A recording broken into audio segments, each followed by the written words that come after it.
ladies and gentlemen, and welcome back to Tech Showdown. My name is Kevin, this is my co-host Teddy, and today we're doing a monitor review, something we haven't done for quite some time, so we're going to be checking out this guy.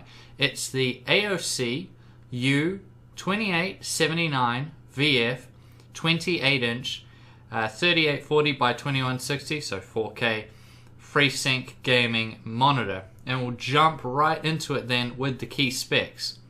So it's coming with a 10-bit 4K TN panel.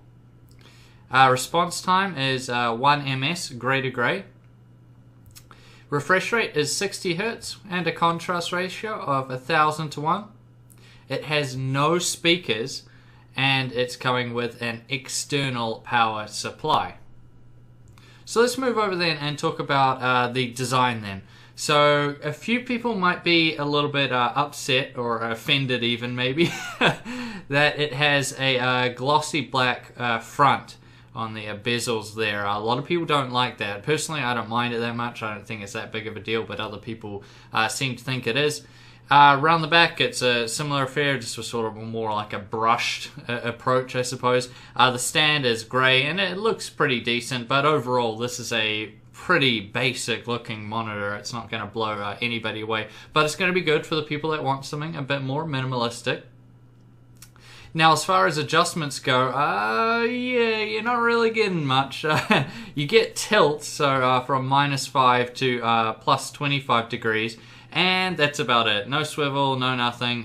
So yeah, it's typical for AOC at the price range that this one is coming in at, which we'll talk about a bit later, that it comes with very, very limited adjustability. Now, as far as I/O goes, from left to right, it's coming with dual link DVI, HDMI-MHL, DisplayPort, VGA, audio out, and the power in.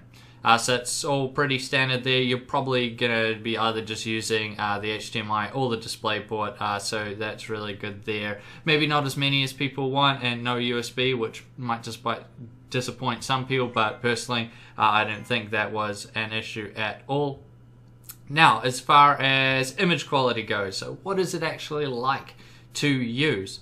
So color reproduction is decent straight out of the box. I actually thought it was pretty damn good. It's yeah, definitely very usable straight out of the box.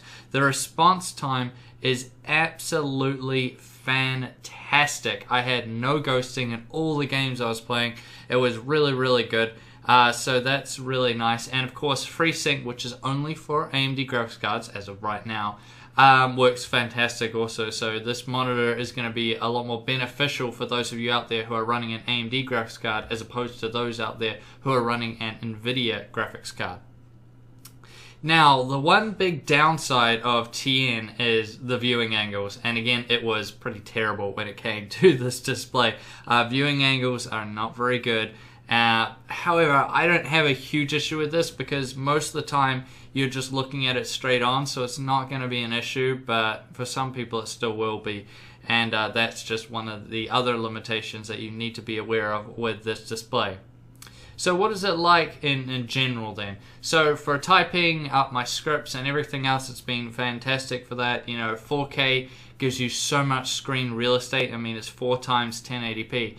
So that's really, really good. Heaps of screen real estate to do everything you need to on it, and the scaling in Windows 10 is fantastic by comparison to previous versions of Windows.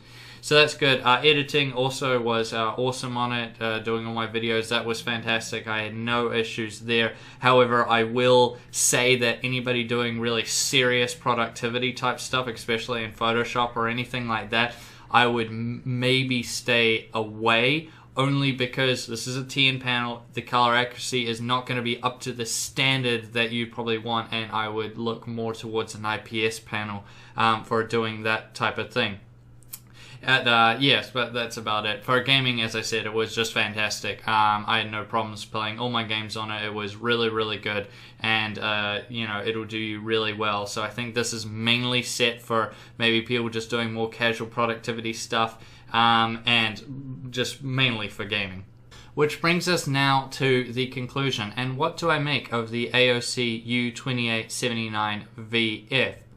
So its price over at Playtech right now is 599 New Zealand dollars, which is a really solid price for a 4K display, and it's also very cheap over in the United States and other places. So this is a great value 4K monitor. Now it does have its limitations, so it's coming with a more basic design and very limited adjustability. So if you're someone that likes a lot of adjustability in their monitor, then yeah, be aware of that. The color reproduction is pretty good. The box, you might want to make a few adjustments there, but I thought it was pretty decent, and the response times are amazing, which is great for gaming. You can have no ghosting or anything at all. One thing I also will mention is the menu buttons on the bottom of the display are not that good, really. It's not the end of the world, and the menu itself is a little bit but that's okay to me, and I don't really call it a con because you're not going to be really using the menu that often. Maybe just when you first get it to set everything up the way you like, but aside from that, you're probably not going to be using it that often, so it's not really the end of the world. So yeah, great for gaming. However, the viewing angles, you know, common TN issue, the viewing angles are not very good. You're going to be getting color shift and stuff like that. However, you're mostly just going to be looking at it straight on, so it won't be an issue. And basically, it's just a decent all-round display, especially for the price. A good FreeSync 4K gaming monitor, and I highly recommend it. It's really good value. If you're someone running an NVIDIA graphics card, then I probably still would recommend it, but it's definitely going to be better for those with an AMD graphics card, because then they're going to be able to take advantage of FreeSync. But yeah, it's a great all-round gaming monitor. Now, I thank you all for watching this video. Please subscribe to Tech Showdown if you haven't already, and like the video. And as always,